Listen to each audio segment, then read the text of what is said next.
welcome back to Honey and I'm Reacts, and today I'm actually going to be reacting to some of Michael Jackson's interviews. So first one I have is the Ebony Jet interview in 1987. I believe this was around the Bad era.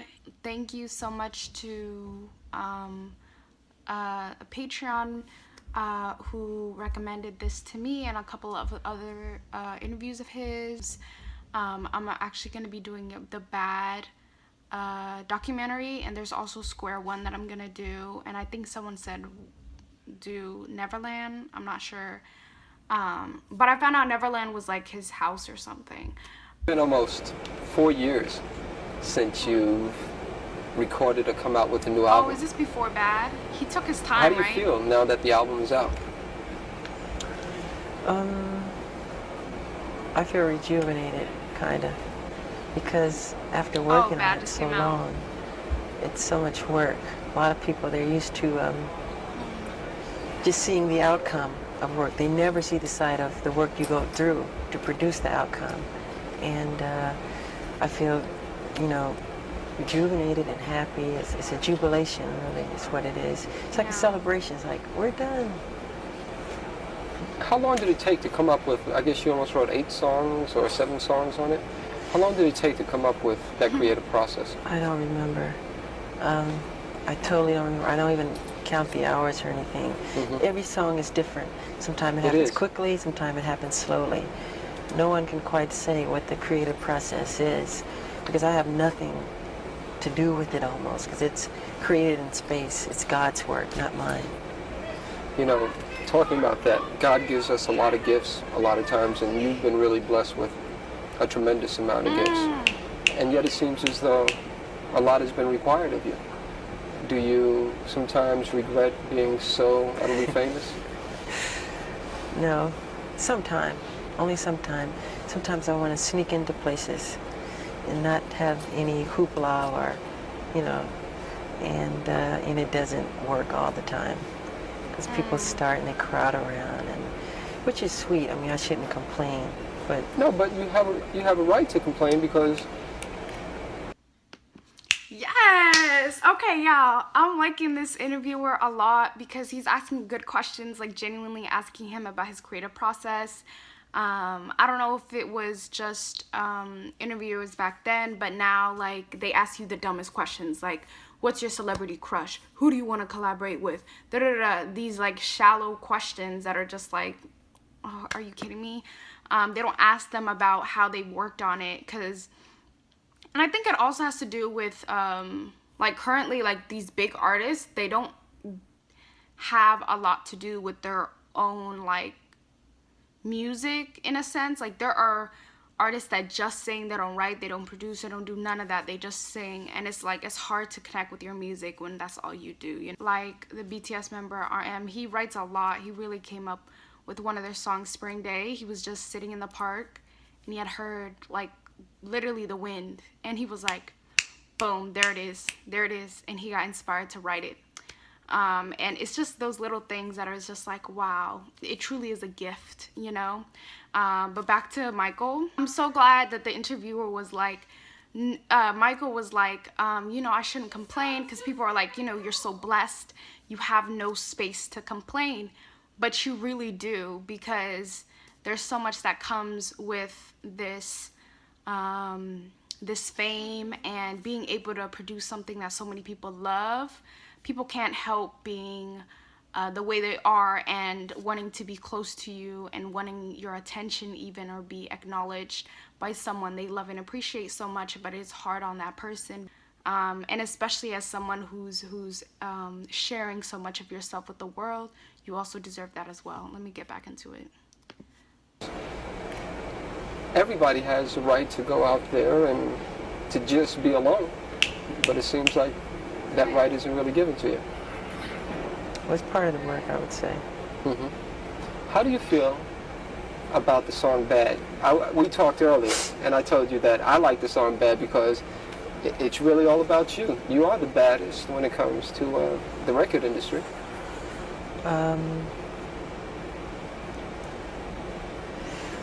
Well, It is quite different from anything I've ever recorded or I've ever written. It's a bold statement to say, but I mean it in all goodwill, you know, so don't take it's it a too good modesty, seriously. of course. Yeah, I'm saying it's like a way of saying you're cool, you're all right, you're tough. I'm not saying I'm like criminally bad. Yeah. Of course, that's how people would take it. It's a bold statement to make. How about the video? The video is also another thing on this album is that a lot of songs make social statements, and the video also does that too. With Bad, I know that you probably didn't experience anything like that, but my name is Daryl. Yeah, I know. And I grew up his in name's Daryl. Harlem in the South Bronx, and I went away to school, and I also had to deal with peer pressures. How did you come about with that whole idea of doing something like that? Well, it wasn't really my idea. It's actually part of a true story where this kid tried It's to my make... story, in a sense. Yeah, it's your story, but the truth of what really happened, this kid, totally very frank. Let's do This that kid over. tried Hold to- on for a second. Yeah, don't make faces. I love his smile. Now, I know that you didn't write the video, but you're telling me the story is almost like the story of my life, but you're telling me that it's based on another person. Yes, it is. This kid who went to school upstate in the country, whatever, who is from the ghetto, and he tried to make something of his life. And he would leave his old friends behind, and when he came back on spring break or whatever, Thanksgiving break, his friends became so envious, jealous of him that they killed him. But in the film, I Don't Die, of course. My God. So it's a true story that we had taken from Time or Newsweek magazine. Yeah. And he is a black kid like me, and it's a sad story. But pardon? How does that make you feel when you see those sad stories? Oh, something like that is very sad because it's all negative. It's wrong. I think that's life, to want to grow and become more. And like you plant a seed and it grows into something beautiful, and it never dies, really. I think people should be that way. Yeah. You know what? My favorite song So sad. on the album is "Man in the Mirror." Oh yeah. I That like tore a me lot. up. That's my favorite song. Yeah. I tend to hold a feeling that no matter what you do in the world, it really has to start with you. It's my philosophy too. If you want to make the world a better place, take a look at yourself and then make a change. Yes. Is it That's a hard to model do? for life, honestly. Yeah, well, people don't look at themselves honestly. That's true. They don't look at themselves and point the finger at them. It's always the other guy's fault or somebody else. You should change yourself. Look at yourself. Make better of yourself, you know? When you look in the mirror, are you happy with what you see? In what way? Just when you look there, in terms of that social philosophy. I'm never totally satisfied. I always wish the world could be a better place. No, not at all. Hopefully, you know, that's what I do with my music, bring happiness to people and to bring joy and some peace in their lives. Are you a prayerful person? Great. Pardon? I said, are you a prayerful type person? Yeah, I pray a lot, yeah. I do I too. see a beautiful sunset, I say, God, that's beautiful, thank you. Yeah. Or a baby smile, or a butterfly's wings, or anything like that, you know.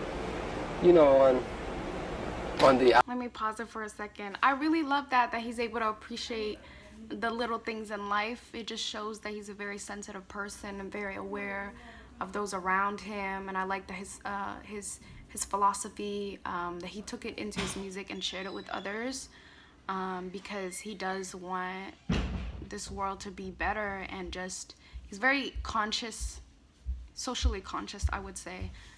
I appreciate that from him, because it's very hard, like growing up, finding your own identity, and like just being aware there are other people outside of you that have lives, that have things going on as well. Let's get back into it. album version of I Just Can't Stop Loving You, you make some very strong, sensuous remarks to a woman that you're lying next to. I was in a bed when I was doing that. Really? Oh, really? Yeah. I was laying in bed, cover and everything, when I did that whole rap in the dark. And the lyrics go, it goes, people really don't understand me. You know, I say a lot of people misunderstand me. That's because they don't know me. I guess that's true. people believe a lot of crazy stories they read. Yeah. Some is true, some is not, And leave me alone. Does it hurt when you see those crazy stories? sometimes. But it's part of the work, you know. You ever want to lash out in any type of way and say, hey, that's not true?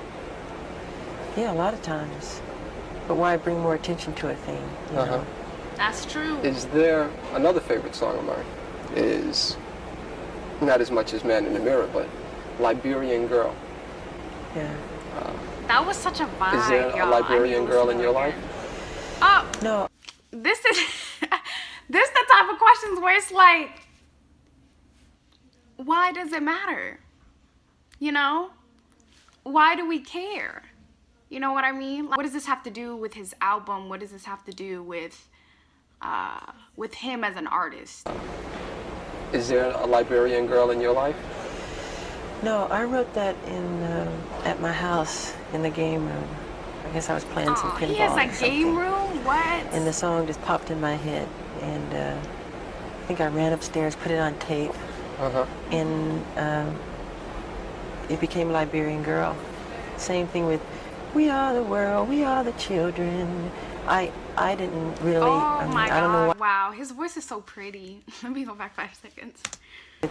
We are the world, we are the children.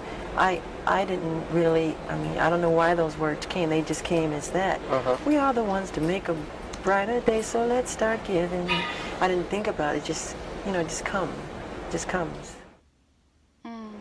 How about, one thing that I find is like what you said, it took so long to come up with all the different songs on the album, and every song is different. You have calypso influences, you have reggae influences, you had the new cool sound with one, you have heavy metal with Dirty Diana. I love Dirty Diana. That's your favorite song? One of my favorites. Why? It's so Because good. it's a life story of a groupie. I hate to say the word groupie, but that's what it is. And it's something that I've experienced, and a lot of people who grow up on the road, like me. I don't remember not performing. And Do you feel as though you missed out on something by not remembering, not performing? of course, but I've gained a lot too. A lot of people never get out of their hometown and get to see other wonderful places. That's A lot of kids read about things that I get to see in person all over the world, in different places. So I'm so happy about that. You never can have everything. How does it feel when you go in to do a concert somewhere and literally there are tens of thousands of people that are rushing over to you just to get a glimpse? That's a wonderful feeling, especially when you see them smiling, and I love the fans. I think it's very sweet. I feel thankful is how I feel. I really do. I don't take any of it for granted. What would you say, what interests you most about life? Let me pause, because there are people who are like that don't give two shits about their fan base, and just act like them being like famous and them making music and them making art that people love and appreciate wouldn't get fans who are loyal and have this sort of expectation that you would at least be nice to them. I know there are fans that just they overstep and think that they like have rights to a whole other person's like life. He's been in the industry since he was a child, from what I know, and it's a lot to go through, and especially to deal with groupies and such. And there's this like way to be like, oh, these groupies are terrible, blah blah blah blah blah, and there are like artists that do take advantage of these groupies, who are usually young women, very young women, who don't know any better and just obsess over stuff, obsess over these people. So I really appreciate that Michael was like, I don't want to call them like a groupie or anything, because there's a bad connotation to that, and some take it too far. Like in Dirty Diana, it's like, girl, hang it up, like what are you doing? It's creepy. I don't take any of it for granted. What would you say, what interests you most about life? What interests me most about life is learning, finding out new things, exploring different worlds. I'm so interested in the human anatomy now, and the brain, and so many different things like that, and the bones and everything. I know that, and this is a sensitive area, but you were very much interested in the bones of the Elephant Man, John Merrick. Yes. Is that because of your anatomical interest? Yes, I've been to the London School for Doctors twice, and I visited John Merrick's remains, who I feel a closeness to. I love the story of the Elephant Man. Very sad story. Would you someday like to do maybe a remake of the movie or the play? Maybe, but I feel it's been done so well already with David Lynch, and right. I think it was John Hurt who played. That's right, who played John in the Merrick, movie. yeah. That I don't think I could contribute any better than what they've done. The part that I like best is when, after he gains confidence, and then he's back on his way after having gone to the carny. They stole him out of the hospital. And then he's inside the subway station. And then finally he has to yell in a sigh of, yeah, leave me alone. Leave me alone. I'm not an animal. I'm a human being. I'm a human being. Oh my God. Tell me this is the exact same thing I was saying in the Leave Me Alone video. Like, they had the Wonders of the World, right? And then there was Michael, and then I think the other guy was supposed to be the Elephant Man. They had like an actual elephant and they were like sideshow acts basically. And like you can see, like Michael just said, that he really connected with that guy because they're also seen as like this kind of entertaining, like, perform for us, monkey. And don't really see them past that, and it's very easy to dehumanize someone once you've like attributed them or like aligned them with an animal or some type of inhuman thing. So it's very easy to talk shit, to talk all that mess, to make fake rumors, to completely tear their character apart because you no longer see them as a human being. It's been a tactic used by the most heinous people in history, in current times as well. It's very messed up, and I feel like that is what Michael is connecting to in that sense. Do we as human beings treat people as animals too many times? I think so. Man's inhumanity to man, I mean, that's what war is all about. Sure. So many of the problems in the past. Are you scared of war? I don't think anybody likes war, in truth. Yeah. No, I don't like war. I like peace. I'm a peaceful person. Do you ever think about ever being an ambassador or anything like that? The fact that you're accepted around this whole world. You ever think about being some type of ambassador? I feel I'm that already with my music and what I've done with music, because it breaks all barriers. Yes. I don't have to make a political statement. I do all of that with music. Right. Mm-hmm. It breaks all. Listen. Like I like that he said that, because as soon as he said you should be an actual ambassador, I said hell no. No. Because what they're gonna do is they're gonna drag you into their politics, make you pick sides, and then you're gonna get trapped for life, and then they're gonna tear you apart because you decided that this. No, he's like, first of all, I'm with peace. I'm already connecting people through music. Like, music has no barriers. It's in every culture of the world. It's touched everybody. All language barriers and everything. To all races of people. It goes all over the world. And it's fun to see kids from India or whatever country you name, who know about the music. Okay. Last question, sure. This will be about the tour. The bad tour. Appreciate the time. Can you Hold on 1 second. Okay. Why did you choose to start your worldwide tour in Japan and not really give your fans here in America a chance to see you until the end of the year? Well, as you remember, the Victory Tour was all American, and the rest of the world didn't get anything. So it's good to be fair, And actually, I think it's more fair because the show will be much better when we get here. The worst thing to me personally to see is an opening show because, it's not as tight as it can be. Sure. And it was something that my manager had done, and the people who work for me, wherever they book it, if I like it, I'll go. And I like Japan. I've been there before. Any apprehension about touring by yourself for the first time? I've done so much solo work. even when I was little, 13. Solo This is his albums, first solo appearances tour? on TV shows, and it is just another road. But of course, you always feel things. I don't see Marlon next to me. I don't feel Jermaine. I don't, you know. Sure. Is it his brothers? Oh yeah, it's done. Okay, hold up. You have to be careful about what you say in these interviews because people will take whatever you say and twist it. So he was very careful about his responses, but still was true to himself. So thank you guys so much for watching. Please like and subscribe. I'll see you guys next time. Bye.